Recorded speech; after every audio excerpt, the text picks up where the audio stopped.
జై గురుదేవ్. ఓం శ్రీ సాయిరామ్. దివ్య ప్రేమ స్వరూపులారా, నిన్న మీరు గురు సందేశంలో పరిపూర్ణత్వం సిద్ధిస్తుందా అనే అంశాన్ని గురించి తెలుసుకున్నారు. అంతకుముందు ఆత్మదృష్టి సాధ్యమేనా అనే అంశాన్ని గురించి తెలుసుకున్నారు. ఆత్మదృష్టి, పరిపూర్ణత్వం, వాటిని గురించి శాస్త్రయుక్తంగా తెలుసుకున్నారు. అయితే ఆ స్థితికి చేరటం, వాటిని అందుకోవటం సాధ్యమవుతుందా? ఇది కీలకమైనటువంటి ప్రశ్న. తెలుసుకున్నాము, తెలుసుకుంటే తాత్కాలికంగా తృప్తి కలుగుతుంది. కానీ తెలుసుకున్నది అనుభవంలోకి రాకపోతే అంతరంగంలో తీవ్రమైనటువంటి అసంతృప్తి ఉంటుంది, లేమిడి ఉంటుంది, కొరత ఉంటుంది. కాబట్టి తెలుసుకున్నది అనుభవంలోకి రావాలి. అప్పటి వరకు అంతరంగంలో ఏదో ఒక రకమైనటువంటి అన్వేషణ జరుగుతూ ఉంటుంది.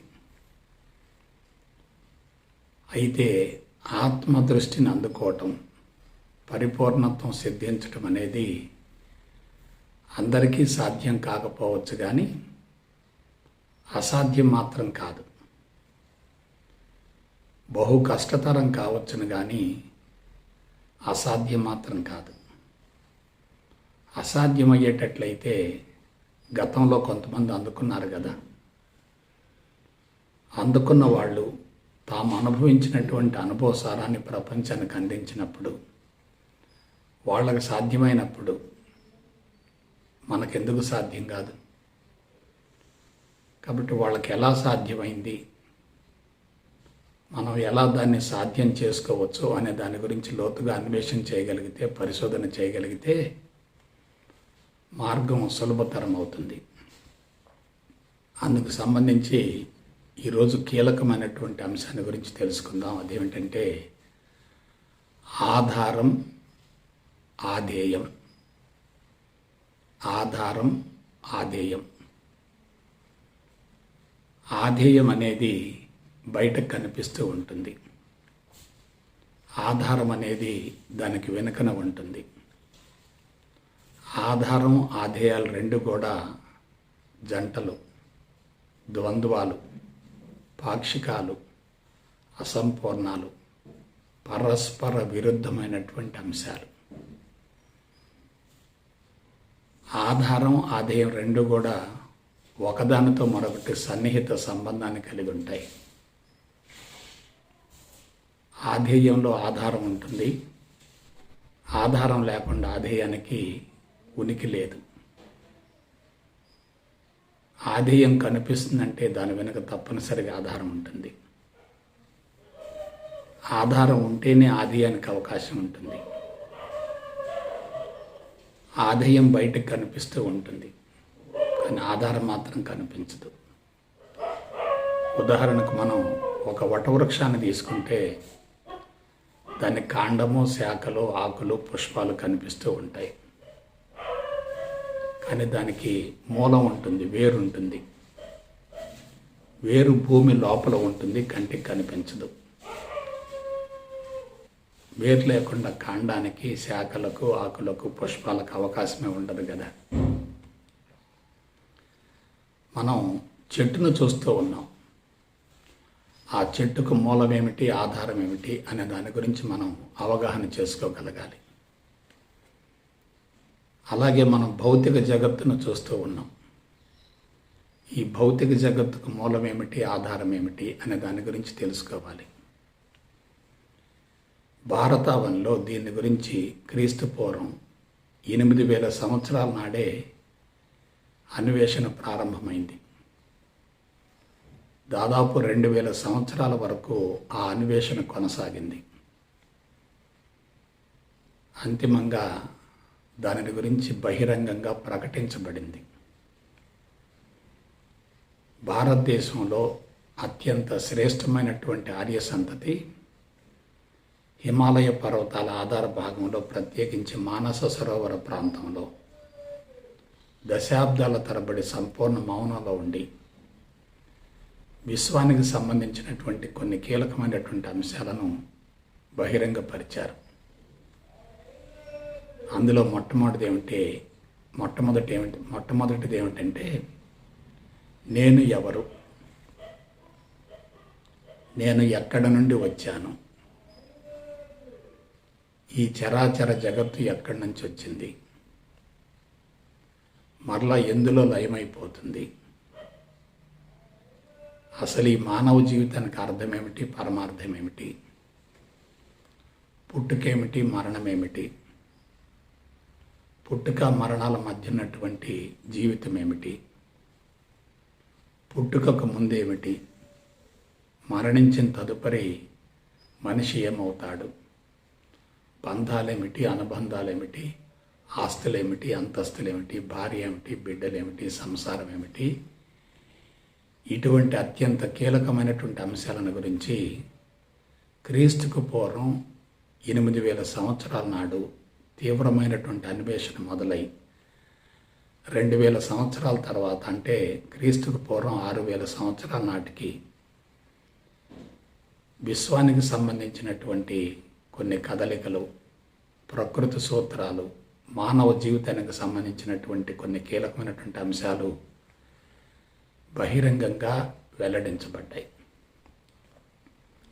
అందులో కీలకమైనటువంటి అంశం ఏంటంటే ఆధారం, ఆధేయం. కనిపించేటటువంటి భౌతిక జగత్తుకు ఆధారం ఏమిటి, ఈ జగత్తు ఎక్కడ నుండి వచ్చింది, దీనిలో ఏం జరుగుతూ ఉంటాయి, ఇది తర్వాత మరలా ఏమవుతుంది, దీనిని గురించి లోతైనటువంటి పరిశోధన జరిగింది, తీవ్రమైనటువంటి అన్వేషణ జరిగింది. అనుభవాన్ని పొందినటువంటి వ్యక్తులు మనకి దానిని గురించి వెల్లడించడం జరిగింది. సో ఆధారము, ఆధేయం. ఆధేయం స్థూలంగా ఉంటుంది, ఆధారం సూక్ష్మంగా ఉంటుంది. ఆధారం లేకుండా ఆధేయానికి అవకాశమే లేదు. ఆధేయం కనిపిస్తుందంటే తప్పనిసరిగా దాని వెనుక ఆధారం ఉంటుంది. ఆధారం సూక్ష్మంగా ఉంటుంది, ఆధేయం స్థూలంగా ఉంటుంది. అలాగే ప్రపంచం, పరమాత్మ. ప్రపంచం కంటికి కనిపిస్తూ ఉంటుంది, కానీ పరమాత్మ కనిపించదు. ప్రపంచంలో పరమాత్మ ఉంటుంది, కానీ పరమాత్మలో ప్రపంచం ఉండదు. పరమాత్మ లేకుండా ప్రపంచానికి అవకాశమే లేదు. పరమాత్మను గురించి తెలుసుకోవాలంటే తప్పనిసరిగా ప్రపంచం కావాలి. అలాగే మానవ జీవితాన్ని గురించి మీరు జాగ్రత్తగా విశ్లేషించుకోండి.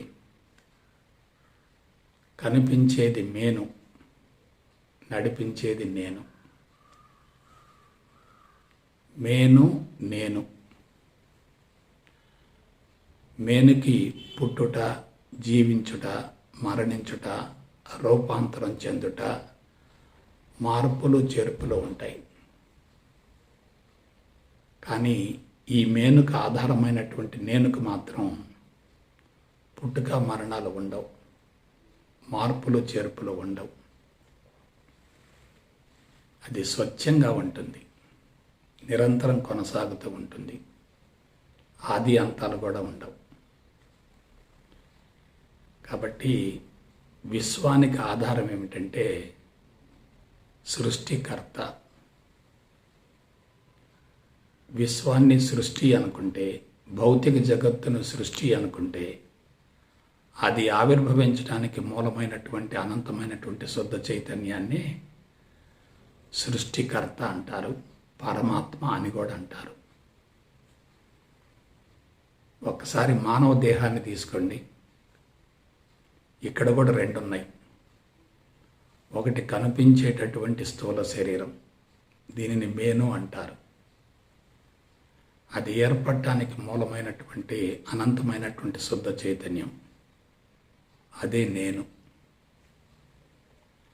అక్కడ సృష్టికర్త, ఇక్కడ నేను. నేను లేకుండా మేను లేదు. మేనుకు ఆధారం నేనే.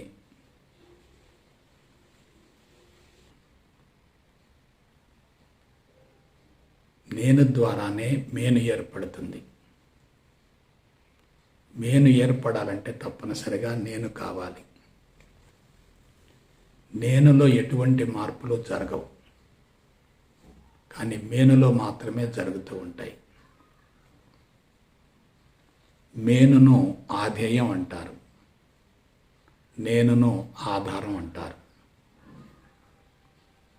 మనం ఆధారాన్ని కనుక్కోవాలంటే తప్పనిసరిగా ఆధేయం కావాలనుకుంటున్నాం కదా. మేను లేకుండా నేనును గుర్తించే అవకాశమే లేదు. మేనులో మార్పులు జరుగుతూ ఉంటాయి, నేనులో ఎటువంటి మార్పులు జరగవు. మేను తాత్కాలికం, నేను మాత్రం శాశ్వతం. ఇంకా కొంచెం లోతుగా వెళ్ళగలిగితే నేను అనేది మేను అంతటా వ్యాపించి ఉంటుంది. నేను అనేదే మేనును ఏర్పరుస్తుంది. మరొక మాటలో చెప్పాలంటే నేనే మేను, మేనే నేను. రెండు వేరు కాదు, ఒక్కటే.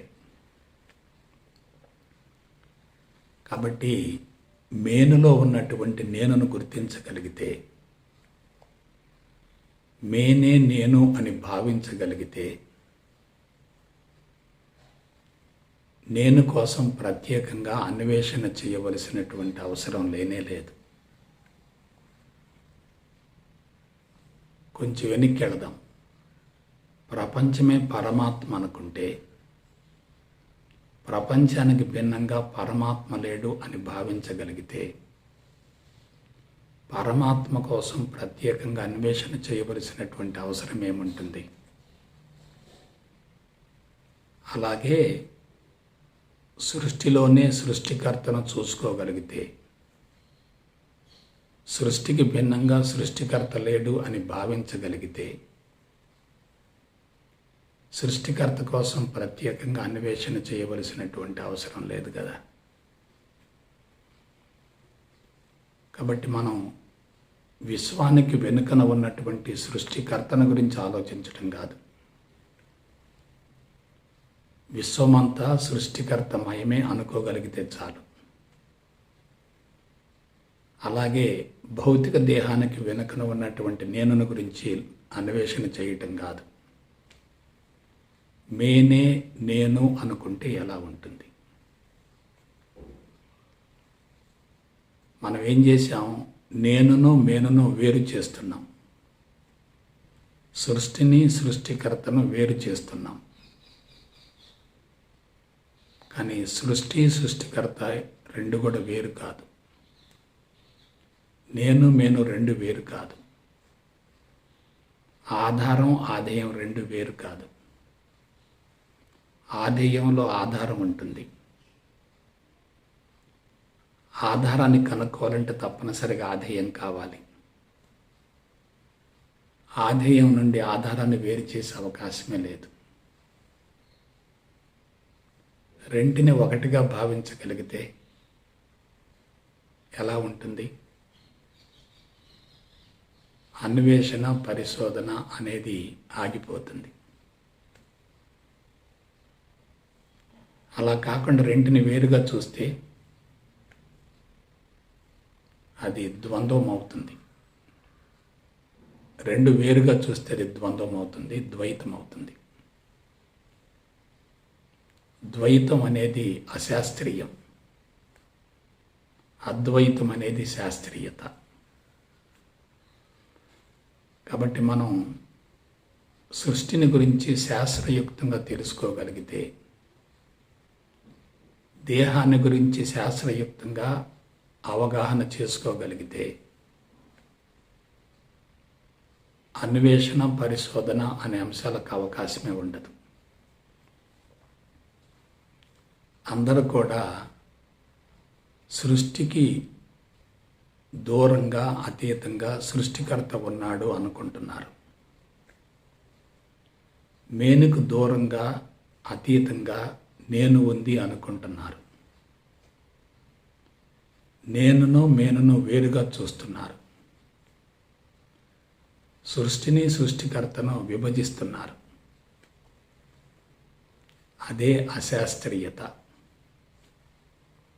అద్వైతం ఒక్కటే శాస్త్రీయత. ద్వైత విశిష్టాద్వైతాలు రెండు కూడా అశాస్త్రీయమైనటువంటి అంశాలు. అయితే మేనులో ఉన్నటువంటి నేనును గుర్తించటం ఎట్లా, మేనునే నేనుగా భావించటం ఎట్లా, దీని గురించి కొంచెం విశ్లేషిద్దాం.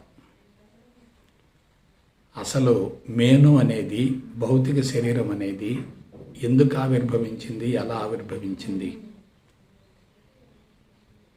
భౌతిక దేహం ఆవిర్భవించడానికి మూలమేమిటి? జీవుడు తన కోరికలు సంకల్పాలు నెరవేర్చుకోవటం కోసం జీవుడు భౌతిక దేహాన్ని తయారు చేసుకుంటున్నాడు. ఎటువంటి కోరికలు సంకల్పాలు తన అంతరంగంలో ఉంటాయో అటువంటి శరీరమే తయారవుతుంది. కోరికలు సంకల్పాలకు అనుగుణంగా శరీరం తయారవుతుంది. కాబట్టి కోరికలను బట్టి, సంకల్పాలను బట్టి జీవుడు భౌతిక దేహాన్ని తయారు చేసుకుంటాడు. అయితే ఈ జీవుడికి ఆధారం ఏంటి?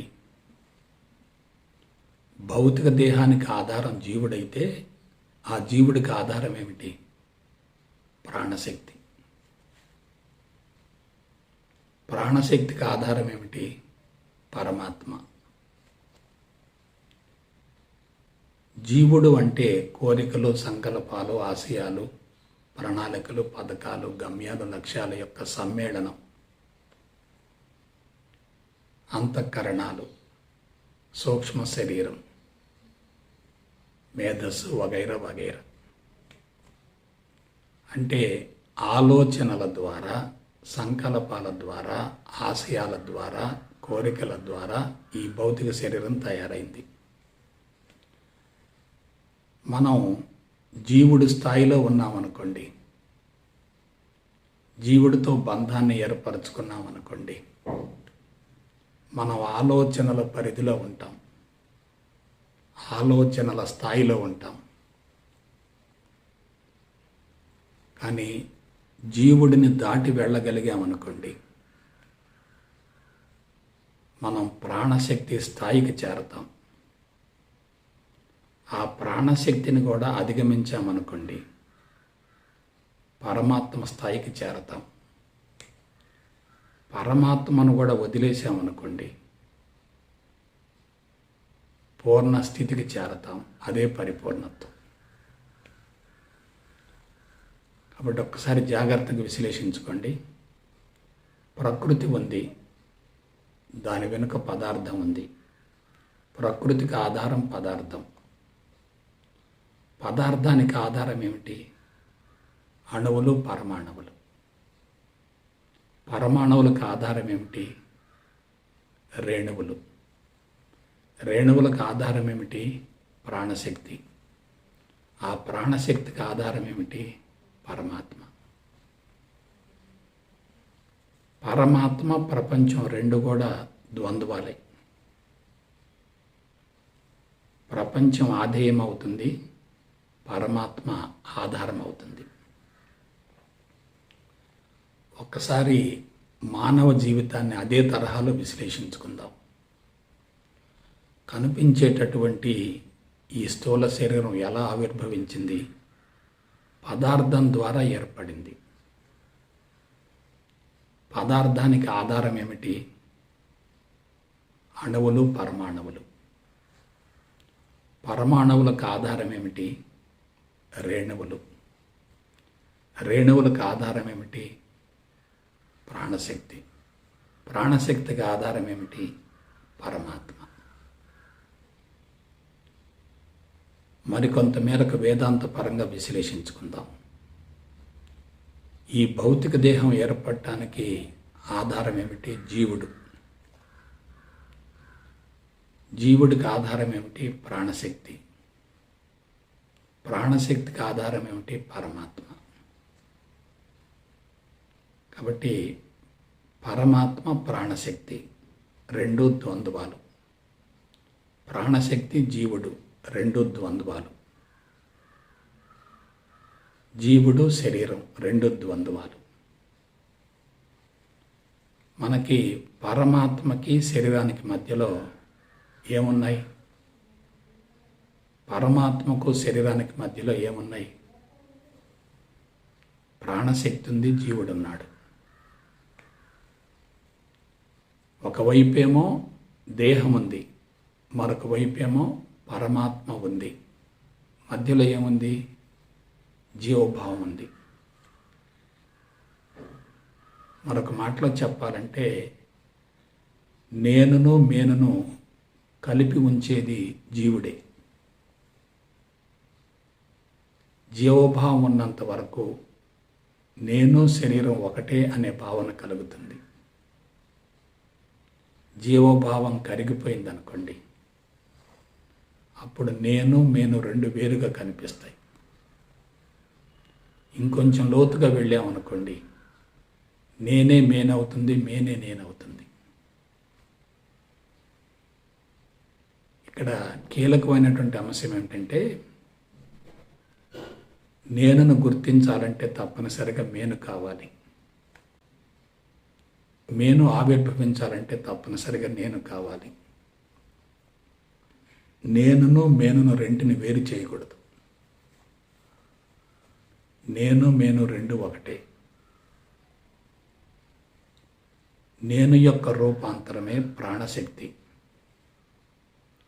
ప్రాణశక్తి యొక్క రూపాంతరమే ఆలోచనలు, కోరికలు, సంకల్పాలు, ప్రణాళికలు, పథకాలు, గమ్యాలు, లక్ష్యాలు వగైరా వగైరా. అటువంటి జీవుడి యొక్క ప్రతిరూపమే దేహం. దేహానికి వెనుక జీవుడున్నాడు, జీవుడికి వెనుక ప్రాణశక్తి ఉంది, ప్రాణశక్తికి వెనుక పరమాత్మ ఉన్నాడు. అయితే పరిపూర్ణత్వం సిద్ధించడానికి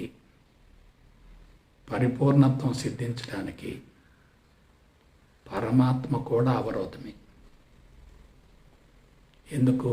పరమాత్మ ప్రపంచం రెండు కూడా ద్వంద్వాలు కదా. ద్వంద్వాలు ఉన్నాయంటే అక్కడ మనసు పనిచేస్తున్నట్లే కదా. మనసు పనిచేస్తుందంటే ఆత్మస్థితికి చేరటం సాధ్యం కాదు కదా. అలాగే మనం భౌతిక దేహాన్ని తీసుకోండి. భౌతిక దేహాన్ని మేను అంటున్నాం. అది ఏర్పడటానికి మూలమైనటువంటి శుద్ధ చైతన్యాన్ని నేను అంటున్నాం. మేను నేను, ఇవి రెండు ఏమిటి? ద్వంద్వాలు కదా. కాబట్టి ద్వంద్వాలు అన్నప్పుడు అక్కడ మనసు యొక్క పాత్ర ఉంటుంది కదా.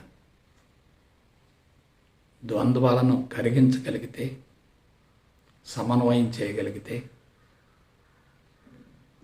దాటి వెళ్ళగలిగితే, కరిగించగలిగితే అప్పుడు స్థితికి వెళతాం. కాబట్టి పరమాత్మ ప్రాణశక్తి, నేను మేను అనేటటువంటి అంశాలన్నీ కూడా సమాచారమే. సమాచారం అంటే మనసే, జ్ఞానం అంటే మనసే, ప్రజ్ఞ అంటే మనసే, ఆలోచనలంటే మనసే, సంకల్పాలంటే మనసే, పథకాలు ప్రణాళికలంటే మనసే. మనసు ఉంది అంటే తప్పనిసరిగా ద్వంద్వాలు ఉంటాయి. ద్వంద్వాలు ఉన్నాయంటే అక్కడ స్థితి లేనట్లే. ద్వంద్వాలను వదిలేయగలిగితే స్థితి అనుభవంలోకి వస్తుంది. దాన్నే శూన్య స్థితి అంటారు, భావాతీత స్థితి అంటారు, ఆలోచన రహిత స్థితి అంటారు, నిరహంకార స్థితి అంటారు, పరిపూర్ణ స్థితి అంటారు. ఆ స్థితి అనేది భగవంతుడిని కూడా దాటి వెళ్ళగలిగితే నా అనుభవంలోకి వస్తుంది. ఆ స్థితికి చేరిన తర్వాత దాన్ని ఆత్మస్థితి అనుకోవచ్చు. ఆ స్థితి నుండి కార్యక్రమాలను నిర్వహించుకోవచ్చు. స్థితి నుండి కార్యక్రమాలు జరుగుతూ ఉన్నాయనుకోండి, అక్కడ కర్త ఉండడు, స్థితే ఉంటుంది. కర్త లేని కర్మలు జరుగుతాయి. అకర్మపు స్థితి నుండి కర్మలు జరుగుతాయి. అకర్మపు స్థితి నుండి కర్మలు జరుగుతాయి. స్థితి నుండి కర్మలు జరుగుతూ ఉంటే కర్మఫలానికి అవకాశమే లేదు. కర్మలు మాత్రం కనిపిస్తూ ఉంటాయి, వెనక కర్త లేడు. బిడ్డలారా, కీలకమైన అంశం చెప్తాను. క్రీస్తుకు పూర్వం 6000 సంవత్సరాల నాడు భారతదేశంలో పవిత్రమైనటువంటి ఆర్య సంతతి ఆత్మస్థితికి చేరి, భగవంతుడి స్థితికి చేరి, భగవంతుడిని గురించి ప్రపంచానికి బహిర్గతం గావించడం జరిగింది. అక్కడ కర్త లేడు కదా, వ్యక్తి లేడు కదా. ఆ విధంగా భగవంతుడి స్థితి నుండి వేద విజ్ఞానం వెలుగులోకి వచ్చింది కాబట్టి వేదాలను అపౌరుషేయాలు అన్నారు. అపౌరుషేయం అంటే ఏమిటి? వ్యక్తి లేకుండా బహిర్గతమైతే వాటిని అపౌరుషేయాలు అంటారు. మరి వ్యక్తి లేకుండా ఎలా వచ్చాయి? స్థితి నుండి వచ్చాయి. కాబట్టి భగవంతుడి స్థితి నుండి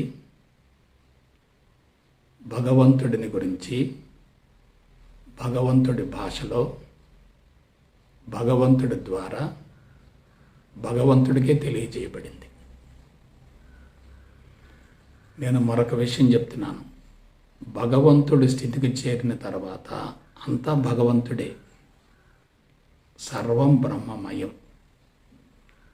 ఆధారాన్ని ఆధేయాన్ని రెండింటిని భగవంతుడిగా భావించగలిగితే సర్వం బ్రహ్మమయమే కదా. ఈ విషయం మనకు ఎక్కడ తెలుస్తుంది? అధర్వణ వేదంలో తెలుస్తుంది. అధర్వణ వేదం యొక్క మహాపదం ఏమిటి? అయమాత్మ బ్రహ్మ. అయమాత్మ బ్రహ్మ అంటే ఏమిటి? సర్వం బ్రహ్మమయం. ప్రపంచం మొత్తంలో రచయిత లేనటువంటి గ్రంథాలు ఏవైనా ఉన్నాయంటే అవి వేదాలే. ఆ వేదాలలో భగవంతుని గురించి తెలియజేసేటటువంటి కీలకమైనటువంటి భాగాలు ఉన్నాయి. అవే ఉపనిషత్తులు. ఉపనిషత్తులు భగవంతుడిని గురించి తెలియజేస్తాయి. సంహితాలు కానీ, బ్రాహ్మణాలు కానీ, ఆరణ్యకాలు కానీ భౌతిక జగత్తుని గురించి తెలియజేస్తాయి. అయితే అది కూడా ఎట్లా? భౌతిక జగత్తును కూడా భగవంతుడిగా భావిస్తూ వర్ణించడం జరుగుతుంది. ఋషులు ఆ విధంగా ప్రపంచానికి వేద విజ్ఞానాన్ని అందించేటటువంటి విధానాన్ని ఋతంబర ప్రజ్ఞ అంటారు. ఋతము అంటే సత్యం, ప్రకృతి. అంబరం అంటే వస్త్రం లేక ఆకాశం. ప్రజ్ఞ అంటే జ్ఞానం లేక చేతనత్వం. ఎవరికైతే సత్య దర్శనం అవుతుందో వాళ్ళ ప్రజ్ఞ అనంతంగా విస్తరిస్తుంది. అనంతంగా ప్రజ్ఞ విస్తరించినప్పుడు బహిర్గతం గావించబడేటటువంటి సమాచారం మొత్తం కూడా అద్వైత జ్ఞానం, ఆత్మజ్ఞానం, బ్రహ్మజ్ఞానం. ఆత్మస్థితికి చేరిన తర్వాత భగవంతుడు తప్ప మరొకటి కనిపించదు. కాబట్టి భగవంతుడి స్థితి నుండి భగవంతుడి భాషలో భగవంతుడిని గురించి భగవంతుడి ద్వారా భగవంతుడికి తెలియజేయటం. తెలియజేసేది ఎవరు? భగవంతుడే. ఎవరిని గురించి తెలియజేస్తాడు? భగవంతుడిని గురించి. ఎవరికి తెలియజేస్తాడు? భగవంతుడికే తెలియజేస్తాడు. ఆ తెలియజేసేటటువంటి విధానం ఏమిటి? అది కూడా భగవంతుడే. భాష ఏమిటి? భగవంతుడే. మంత్రం ఏమిటి? భగవంతుడే. శ్లోకం ఏమిటి? భగవంతుడే. వర్ణన ఏమిటి? భగవంతుడే. వివరణ ఏమిటి? భగవంతుడే. సమాచారం ఏమిటి? భగవంతుడే. జ్ఞానం ఏమిటి? భగవంతుడే. కొంచెం ఆలోచించండి. కాబట్టి పరమాత్మ, ప్రపంచం, నేను, మేను, ఆధారం, ఆధేయం, వేద విజ్ఞానం మొత్తం కూడా, విశ్వం మొత్తం కూడా ద్వంద్వాలను ఆధారంగా చేసుకొని కొనసాగింది. ద్వంద్వాలను పట్టుకోగలిగితే పరిపూర్ణత్వం సిద్ధిస్తుంది. ద్వంద్వాల గురించి అవగాహన లేకపోతే కేవలం సమాచారం తెలుసుకుంటే ఎటువంటి ప్రయోజనం ఉండదు. అయితే మేనే నేను, నేనే మేను, నేను మేను వేరు కాదు, రెండు ఒకటే అనేటటువంటి విషయం అనుభవంలోకి రావాలంటే మనిషి యొక్క మనసు ఎలా ఉండాలి? మనిషి యొక్క మనసు అనంతంగా విస్తరించాలి. మనసు అనంతంగా విస్తరించాలి. ద్వంద్వాలను గురించి అవగాహన గావించుకోవటం కోసం, తెలుసుకోవటం కోసం తప్పనిసరిగా మనసు కావాలి. అని ద్వంద్వాలను వదిలివేయాలన్నా, అధిగమించాలన్నా, కరిగించాలన్నా, ఆత్మస్థితికి చేరాలన్నా తప్పనిసరిగా మనసు విస్తరించాలి. మనసు అనంతంగా వికసించాలి. మనసు విస్తరిస్తూ ఉంటే అదే ఆత్మ అవుతుంది. ఆత్మ కుంచుకుంటే అదే మనసు అవుతుంది. ఆత్మే మనసు, మనసే ఆత్మ. కాబట్టి అసాధ్యం అనే పదం వాడకూడదు, కానీ బహు కష్టతరం. ఎందువలన? ఆధారాన్ని, ఆధేయాన్ని గురించి తెలుసుకోవటం కోసమే మనం చాలా శ్రమ పడవలసి వస్తుంది, కసరత్తు చేయవలసి వస్తుంది. వాటిని కేవలం ఊహించుకుంటున్నాం, సమాచారంగా స్వీకరిస్తూ ఉన్నాం. స్వీకరించిన సమాచారం అనుభవంలోకి రావాలంటే తీవ్రమైన కసరత్తు జరగాలి, కృషి జరగాలి, తపన ఉండాలి, ఆరాటం ఉండాలి. మరొక విషయం చెప్తున్నాను. జీవుడి ద్వారానే దేహం వస్తుంది. జీవుడిలో ఉన్నటువంటి కోరికలు, ఆశయాలు, సంకల్పాలను బట్టి దేహం తయారవుతుంది. జీవుడి స్వభావం మారిందనుకోండి, దేహం స్వభావం కూడా మారుద్ది. జీవుడి స్వభావాన్ని మార్చుకోగలిగితే దేహం యొక్క స్వభావాన్ని కూడా, స్వరూపాన్ని కూడా మార్చుకోవచ్చు. జీవుడు బలోపేతం అవుతూ ఉంటే దేహం బలహీనపడుతుంది. జీవుడు కరిగిపోతూ ఉంటే దేహం ఆరోగ్యవంతంగా ఉంటుంది, కాంతివంతంగా ఉంటుంది, తేజవంతంగా ఉంటుంది. ఒక వ్యక్తి యొక్క భౌతిక దేహాన్ని చూసి జీవుడి యొక్క స్వరూపాన్ని, స్వభావాన్ని అంచనా వేసుకోవచ్చు.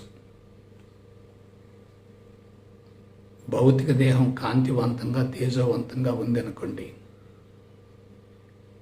జీవుడు కరిగిపోతున్నట్లే. భౌతిక దేహంలో రుగ్మతలు ఉన్నాయనుకోండి, నొప్పులు, బాధలు, అసౌకర్యాలు ఉన్నాయనుకోండి, అదన బరువు ఉందనుకోండి, అనవసరపు బరువు ఉందనుకోండి, జీవుడు కూడా తప్పనిసరిగా కలుషితంగా ఉన్నట్లే. కాబట్టి మనం ఏం చేయాలి? జీవుడిని సమూలంగా కరిగించాలి. జీవుడిని సమూలంగా కరిగించడం సాధ్యమవుతుందా? సాధ్యమవుతుంది. ఎలా సాధ్యమవుతుంది? మనం పరమాత్మ గురించి తెలుసుకుంటున్నాం, ప్రపంచాన్ని గురించి తెలుసుకుంటున్నాం, ప్రాణశక్తిని గురించి తెలుసుకుంటున్నాం, జీవుని గురించి తెలుసుకుంటున్నాం, నేనుని గురించి తెలుసుకుంటున్నాం, మేనుని గురించి తెలుసుకుంటున్నాం. అన్నీ తెలుసుకుంటున్నాం. ఏ స్థాయి నుండి తెలుసుకుంటున్నాం? మానసిక స్థాయి నుండి తెలుసుకుంటున్నాం. బుద్ధి స్థాయిలో ఉండి విశ్లేషించుకుంటూ ఉంటున్నాం. అంటే మనం ఎక్కడున్నాం? మనోమయ కోశంలో ఉన్నాం, విజ్ఞానమయ కోశంలో ఉన్నాం, మానసిక మట్టంలో ఉన్నాం, బుద్ధి మట్టంలో ఉన్నాం. కానీ మనం ఎక్కడికి వెళ్ళాలి? హృదయ మట్టాన్ని దాటాలి, చిత్తమయ కోశానికి వెళ్ళాలి, ఆజ్ఞచక్రం స్థాయికి వెళ్ళాలి.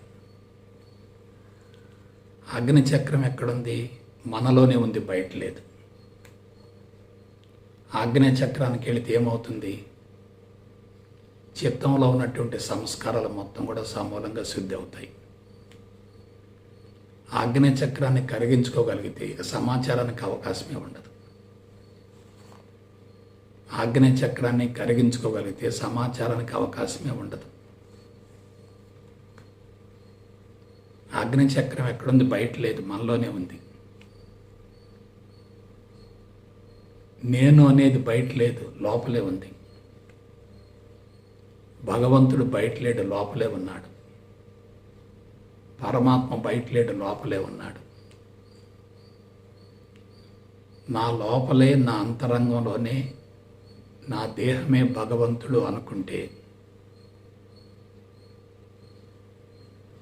ఇక ఆత్మస్థితికి చేరటం సులభమవుతుంది. నేను వేరు, భగవంతుడు వేరు అనుకుంటే భగవంతుడి కోసం అన్వేషణ చేయవలసి వస్తుంది.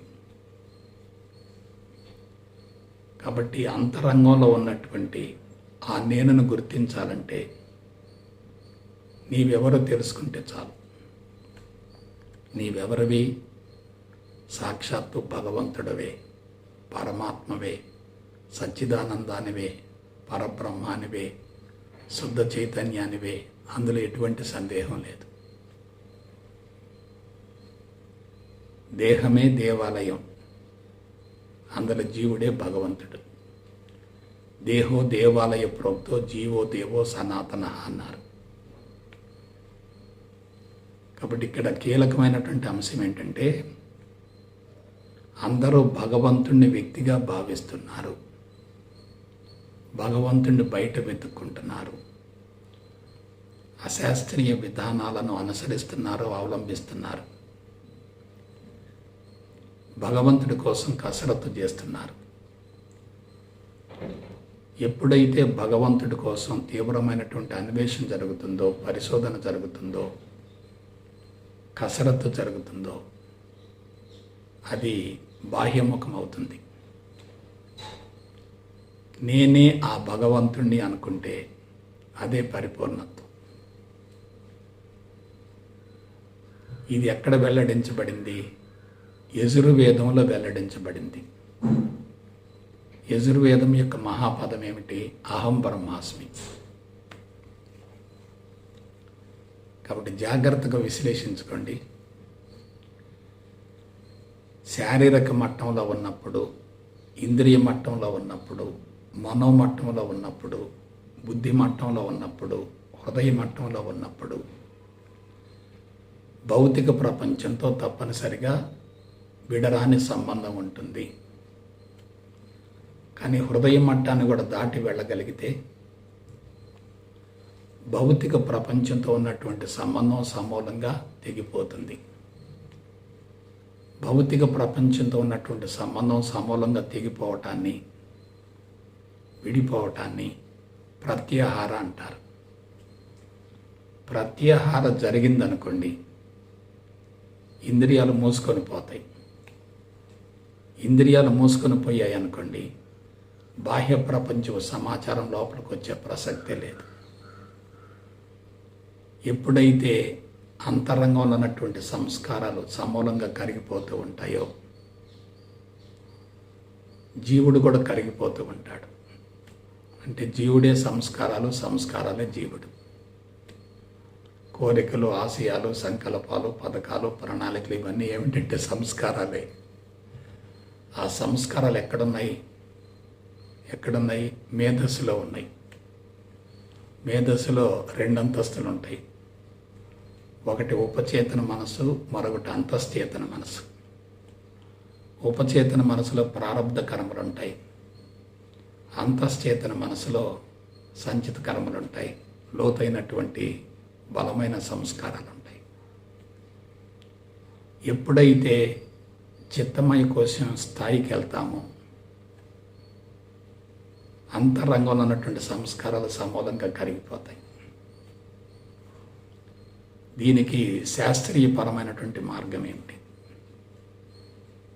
కోశాన్ని ఎలా శుద్ధి చేస్తాం? మనం ఏదో డెట్టాలు పెట్టి ఫినాయిల్ పెట్టి శుద్ధి చేయటం కాదు.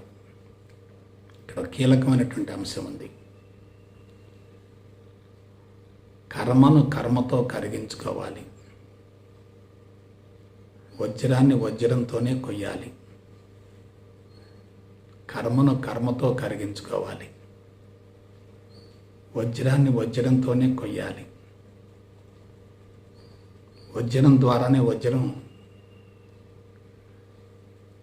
కొయ్యబడుతుంది. వజ్రాన్ని కొయ్యాలంటే వజ్రమే కావాలి. కర్మలు కరిగించుకోవాలంటే కర్మలే కావాలి. కర్మలు చేయకుండా కర్మలు కరిగించుకునే అవకాశమే లేదు.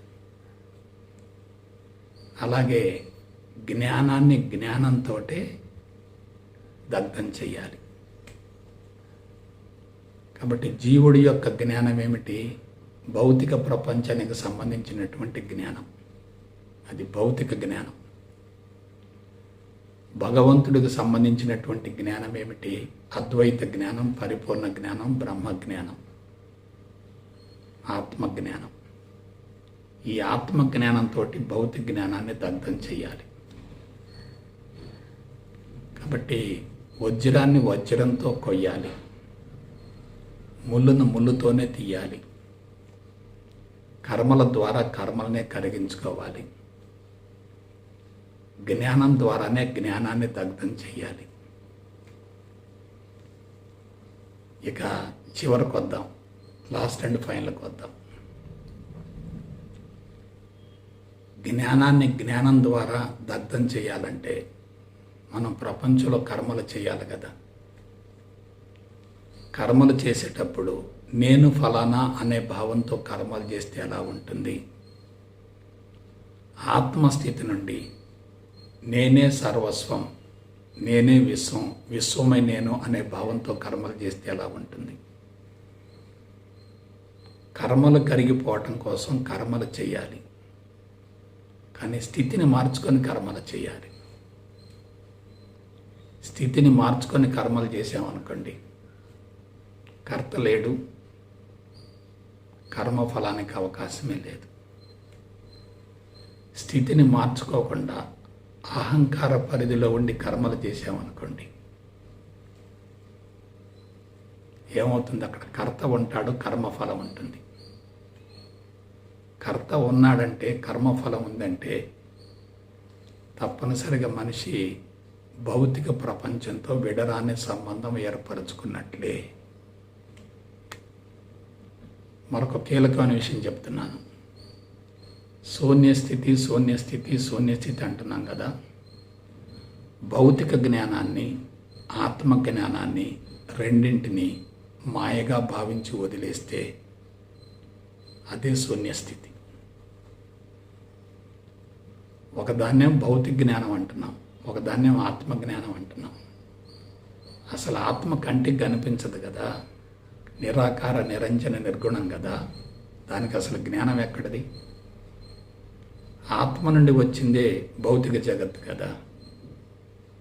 ఆత్మకి జ్ఞానం లేనప్పుడు భౌతిక జగత్తుకు మాత్రం జ్ఞానం ఎక్కడుంటుంది? This is logic point, this is technical point. కాబట్టి కనిపించేది మొత్తం ఏమిటి? భ్రమ, భ్రాంతి, మాయ. ఎప్పుడైతే జ్ఞానమే మాయ అనుకుంటామో బాహ్యముఖ ప్రయాణం పూర్తిగా ఆగిపోతుంది. అంతరంగంలో ఉన్నటువంటి ఆ భగవంతుడి యొక్క స్థితిని మనం గుర్తించగలుగుతాం. అంతరంగంలో ఉన్నటువంటి భగవంతుడి స్థితిని మనం గుర్తించగలిగితే బాహ్య ప్రపంచం అందుకు భిన్నంగా కాదు కదా, అందుకు భిన్నంగా లేదు కదా. కాబట్టి బయట ఉన్నది కూడా భగవంతుడే కదా. బాహ్యం అని అంతరంగం అని రెండుగా ఎందుకు విభజించాలి? అది కూడా ద్వైతం అవుతుంది కదా, అది కూడా ద్వంద్వం అవుతుంది కదా. రెండింటిని విడదీయకుండా ఒకటిగా భావించి అద్వైతంలో జీవిస్తూ అద్వైతం నుండి కర్మలు ఆచరిస్తూ ఉంటే పాత కర్మలు కరిగిపోతూ ఉంటాయి, క్రొత్తగా కర్మలు చేరే ప్రసక్తే లేదు. ఇది అత్యాధునిక ఆధ్యాత్మిక సాంకేతిక కళాత్మక జీవన విధానం. ఆధ్యాత్మిక చరిత్రలో ఎంతవరకు ఎవరు దీనిని గురించి ప్రస్తావించలేదు, ప్రకటించలేదు, వివరించలేదు. ఫర్ ద ఫస్ట్ టైం మీరు వింటున్నారు. ఆత్మజ్ఞానం కూడా మాయ, భగవంతుడు కూడా మాయ అని తెలుసుకోగలిగితే ఇక పరిపూర్ణత్వం సిద్ధించినట్లే కదా. అదే పరిపూర్ణ స్థితి. పరిపూర్ణ స్థితిలో జీవించే వాళ్ళని ఏమంటారు? పరిపూర్ణులు అంటారు, సిద్ధ పురుషులు అంటారు. ఆ పరిపూర్ణులు సిద్ధ పురుషులు చూసేటటువంటి చూపు ఎలా ఉంటుంది? ఆత్మ నుండి చూస్తారు కాబట్టి అది ఆత్మదృష్టి అవుతుంది. కాబట్టి ఆత్మదృష్టిని అందుకోవటం, పరిపూర్ణపు స్థితిని అందుకోవటం అనేది చాలా కష్టం, కానీ అసాధ్యం మాత్రం కాదు. హైలీ ఇంపాసిబుల్ అనుకోవచ్చు, కానీ ఇట్ ఈజ్ 100% నాట్ పాసిబుల్ అని కూడా అనుకోవచ్చు. ఒకప్పుడు దీనికోసం కఠోరమైనటువంటి సాధన జరిగింది, కానీ ఇప్పుడు సాధనతో పని లేదు. ఆధ్యాత్మికతలో ఉన్నటువంటి సాంకేతికతను గురించి ఆలోచించుకోగలిగితే చాలు, విశ్లేషించుకోగలిగితే చాలు. కాబట్టి బిడ్డలారా, ఆధ్యాత్మికత మొత్తం కూడా ఆధారం, ఆదాయం అనేటటువంటి రెండు అంశాల మీదనే నడుస్తుంది. ఆధారాన్ని, ఆదాయాన్ని గురించి తెలుసుకొని అవి రెండు మనసు కల్పనలే అనే భావంతో వాటిని వదిలేయగలిగితే అక్కడ శూన్యం ఉంటుంది. అదే సన్యాసం. శూన్య స్థితి నుండి కార్యక్రమాలను కొనసాగించవచ్చు. అటువంటి వ్యక్తినే అవతార పురుషుడు అంటారు. లేదు, ఇంకో మాట వాడదాం, దేవుడు అంటారు. జీవుడు కరిగిపోతే అతడే దేవుడు కదా. దివ్యత్వంతో జీవించే వ్యక్తి దేవుడు కదా.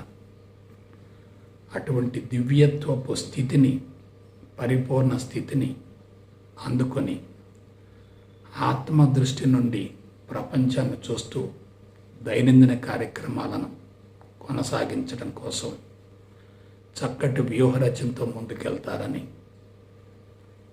మనసా వాచ కర్మణ కోరుకుంటూ సెలవు తీసుకుంటా. జై గురుదేవ్, జై గురుదేవ్, జై గురు.